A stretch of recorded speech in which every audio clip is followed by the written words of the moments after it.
Mpamvu hano mu rugo tudafite amazi ya robine nuko amazi tuvoma aturi hafi ntabwo byaba ngombwa ko tuyazana hano mu rugo. Dukoresha udomora tukajyayo tukayazana kuko tujyana ubwo dushoboye tukaza tukayashyira mu binini.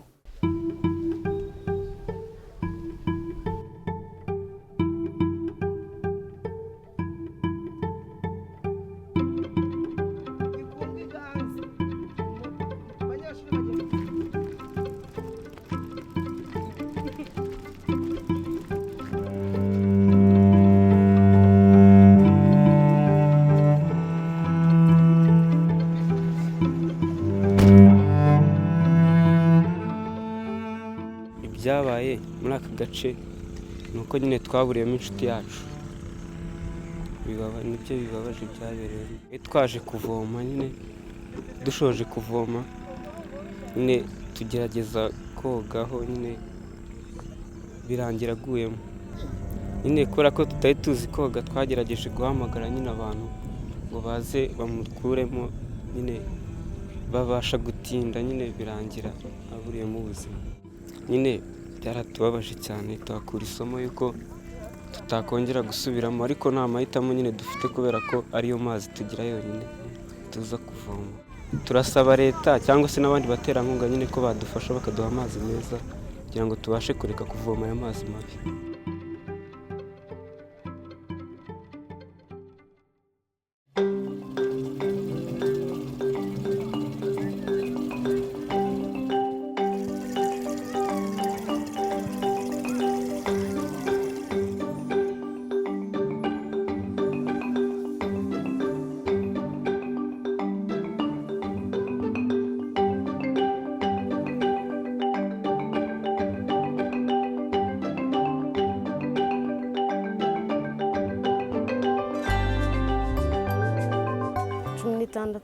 Nkaba ntuye mu murenge wa Manyagiro, nkakaba niga.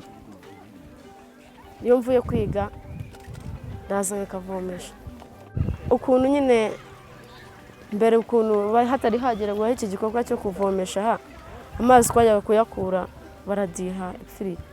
None ubu nta kibazo byarakemutse. Ukuntu byari bimeze twajyaga kuvoma ugasanga turi kubyigana n'abaturage ugasanga bari kumenana imitwe. None ubu byaroroshye kuba twaragize iri vomo. Amazi garaje nyine barayishimira, baroga bagafura. Kibuni kirahendutse, ubundi kibuni cyaguraga 100 none ni 20.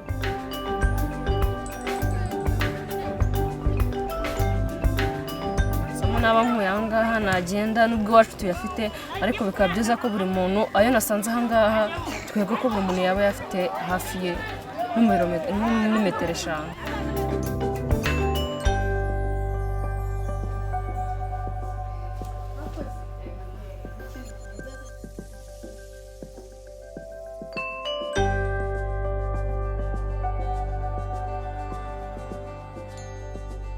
In our planning processes, we try to target those that are very far, those that are in the most need, those areas where we have settlements that don't have water. We aim that by 2024, people residing in urban areas get clean water within 200 meters, whereas in the rural areas they get water in 500 meters. That's our aim by 2024.